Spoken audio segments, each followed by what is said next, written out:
हर 12 साल में लाखों श्रद्धालु पवित्र गंगा नदी में डुबकी लगाने के लिए महाकुंभ में आते हैं। यह आयोजन न केवल धार्मिक महत्व रखता है, बल्कि यह एक सामाजिक और सांस्कृतिक मिलन का भी प्रतीक है। यह आस्था, स्पिरिचुअल अवेकनिंग और मानवता के मिलन का एक अद्भुत उत्सव है। महाकुंभ में आने वाले श्रद्धालु विभिन्न प्रांतों और देशों से आते हैं, जो इसे एक वैश्विक आयोजन बनाता है। यह परंपरा सदियों से चली आ रही है, जो भारत की समृद्ध संस्कृति और धार्मिक विरासत को दिखाती है। महाकुंभ के दौरान विभिन्न धार्मिक और सांस्कृतिक कार्यक्रमों का आयोजन किया जाता है, जो इस आयोजन को और भी विशेष बनाते हैं। यह आयोजन बहुत बड़ा और चुनौतीपूर्ण होता है, जिसके लिए बहुत सोच समझकर योजना और अच्छे मैनेजमेंट की जरूरत होती है। लाखों लोगों की भीड़ को संभालना और उनकी सुरक्षा सुनिश्चित करना एक बड़ी जिम्मेदारी होती है, जिसके लिए बहुत सोच समझकर योजना और अच्छे मैनेजमेंट की जरूरत होती है। प्रशासन और सुरक्षा बलों को महीनों पहले से तैयारी करनी पड़ती है, ताकि यह सुनिश्चित किया जा सके कि सब कुछ सुचारू रूप से चले। 2025 में महाकुंभ में एक दुखद घटना घटी, जिससे खुशियों का यह त्योहार गम में बदल गया। इस घटना ने सभी को झकझोर कर रख दिया और सुरक्षा उपायों पर पुनर्विचार करने की आवश्यकता को उजागर किया, जिससे खुशियों का यह त्योहार गम में बदल गया। एक भयानक भगदड़ मची, जिसमें कई लोगों की जान चली गई। इस त्रासदी ने महाकुंभ के महत्व को और भी गहरा कर दिया, क्योंकि यह हमें याद दिलाता है कि हमें हमेशा सतर्क और तैयार रहना चाहिए। एक भयानक भगदड़ मची, जिसमें कई लोगों की जान चली गई। यह घटना हमें यह सोचने पर मजबूर करती है कि इतने बड़े आयोजन में सुरक्षा और प्रबंधन कितना महत्वपूर्ण है। यह त्रासदी हमें याद दिलाती है कि मानव जीवन कितना नाजुक है। हमें ऐसी घटनाओं से सीखना चाहिए और यह सुनिश्चित करना चाहिए कि भविष्य में ऐसी कोई दुर्घटना न हो। महाकुंभ जैसे बड़े आयोजनों में सुरक्षा और प्रबंधन को सर्वोच्च प्राथमिकता दी जानी चाहिए। हमें ऐसी घटनाओं से सीखना चाहिए और यह सुनिश्चित करना चाहिए कि भविष्य में ऐसी कोई दुर्घटना न हो। महाकुंभ का महत्व केवल धार्मिक और सांस्कृतिक नहीं है, बल्कि यह हमें एकजुटता, सहनशीलता और मानवता की याद दिलाता है। यह आयोजन हमें यह सिखाता है कि हम सभी एक ही धारा के हिस्से हैं और हमें एक दूसरे की सुरक्षा और भलाई का ध्यान रखना चाहिए। 2025 के महाकुंभ की शुरुआत एक आम दिन की तरह हुई, जैसे हर बार होती है। हर तरफ श्रद्धालुओं का सैलाब उमड़ पड़ा था और हर कोई पवित्र स्नान के लिए उत्सुक था। हवा में उत्साह और भक्ति का माहौल था। श्रद्धालु पवित्र स्नान के लिए इकट्ठा हो रहे थे और हर कोई अपने अपने तरीके से इस धार्मिक आयोजन का हिस्सा बनना चाहता था। लोग पारंपरिक वेशभूषा में सजे धजे थे और चारों ओर भजन कीर्तन की गूंज थी। लेकिन अचानक भीड़ बेकाबू हो गई। किसी को समझ नहीं आया कि क्या हो रहा है। एक छोटी सी अफवाह ने पूरे माहौल को बदल कर रख दिया।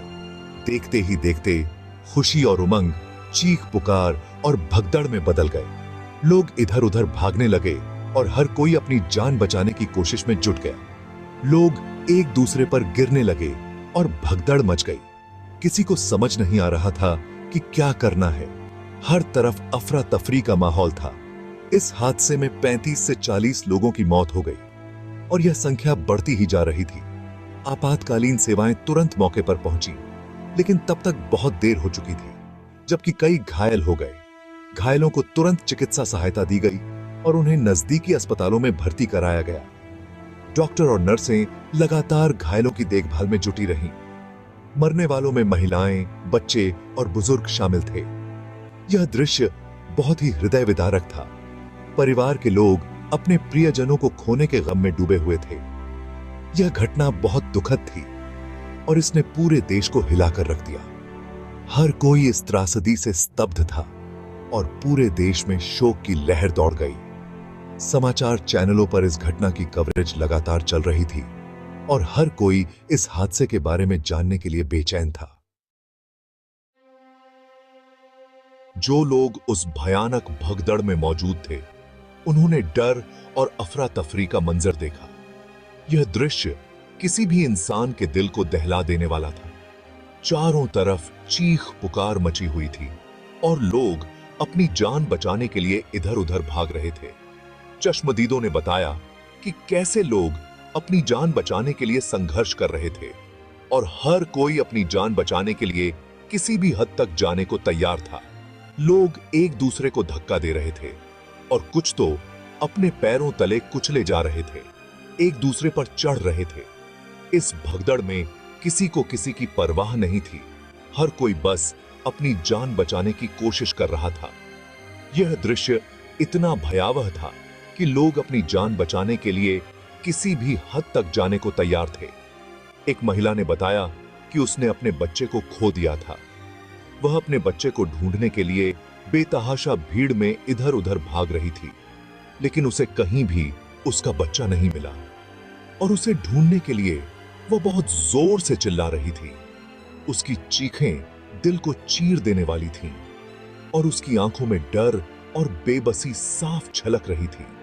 वह अपने बच्चे को ढूंढने के लिए हर संभव कोशिश कर रही थी, लेकिन भीड़ में उसे कोई मदद नहीं मिल रही थी। एक व्यक्ति ने बताया कि कैसे उसने अपनी आंखों के सामने अपने पिता को गिरते और भीड़ में कुचलते देखा।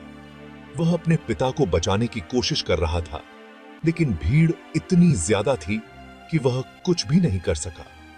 इन दुखद कहानियों ने त्रासदी की भयावहता को और बढ़ा दिया। हर किसी के पास अपनी एक दर्दनाक कहानी थी और इन कहानियों ने इस घटना की गंभीरता को और भी बढ़ा दिया। लोग अपने प्रियजनों को खो चुके थे और उनकी आंखों में दर्द और बेबसी साफ झलक रही थी। चश्मदीदों की बातें इस घटना की गंभीरता को दर्शाती हैं और यह भी बताती हैं कि भीड़ को मैनेज करने में कितनी बड़ी गलती हुई थी। यह घटना एक सबक है कि भीड़ को सही तरीके से मैनेज करना कितना जरूरी है ताकि ऐसी त्रासदियों से बचा जा सके। लोगों की जान बचाने के लिए सही प्रबंधन और सुरक्षा उपायों की आवश्यकता है।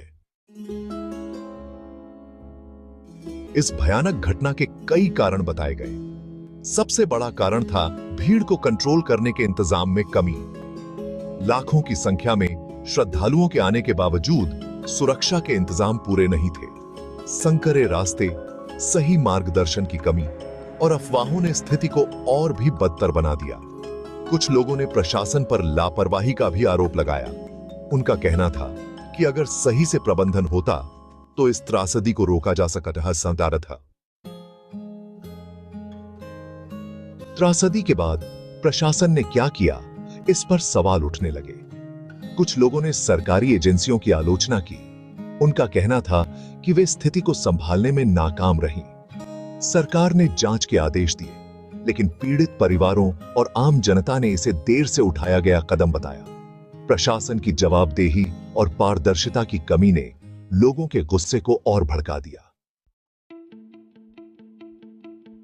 यह त्रासदी हमें बहुत कुछ सिखाती है। सबसे जरूरी है भीड़ को बेहतर तरीके से मैनेज करना। भविष्य में ऐसी घटनाओं को रोकने के लिए अच्छी योजना, पर्याप्त सुरक्षा व्यवस्था और स्पष्ट मार्गदर्शन जरूरी है। टेक्नोलॉजी का उपयोग जैसे कि ड्रोन निगरानी और रियल टाइम इंफॉर्मेशन भीड़ प्रबंधन को बेहतर बनाने के लिए किया जा सकता है। त्रासदी के बाद पीड़ित परिवारों को न्याय दिलाना सबसे जरूरी है। सरकार ने मृतकों के परिवारों को मुआवजे का ऐलान किया, लेकिन कई लोगों ने इसे काफी नहीं बताया। दोषियों को पहचानने और उन्हें सजा दिलाने के लिए एक निष्पक्ष और स्वतंत्र जांच होनी चाहिए। पीड़ित परिवारों को कानूनी मदद और परामर्श देना भी जरूरी है। यह घटना हमें याद दिलाती है कि मानव जीवन कितना कीमती है। हमें ऐसी त्रासदियों से सीखना चाहिए और यह सुनिश्चित करना चाहिए कि भविष्य में ऐसी घटनाएं न हों। सरकार, आयोजकों और आम जनता को मिलकर यह सुनिश्चित करना होगा कि महाकुंभ जैसे आयोजन सुरक्षित और सभी के लिए अच्छे हों। महाकुंभ भगदड़ एक बहुत ही दुखद घटना थी, जिसमें कई लोगों की जान चली गई। यह त्रासदी हमें भीड़ प्रबंधन के महत्व, प्रशासन की जिम्मेदारी और मानव जीवन की नाजुकता की याद दिलाती है। हमें इस त्रासदी से सीखना चाहिए और यह सुनिश्चित करना चाहिए कि भविष्य में ऐसी घटनाएं न हो। यह हमारी सबकी जिम्मेदारी है कि हम अपने धार्मिक और सांस्कृतिक कार्यक्रमों को सुरक्षित बनाएं और सबके लिए सुलभ बनाएं।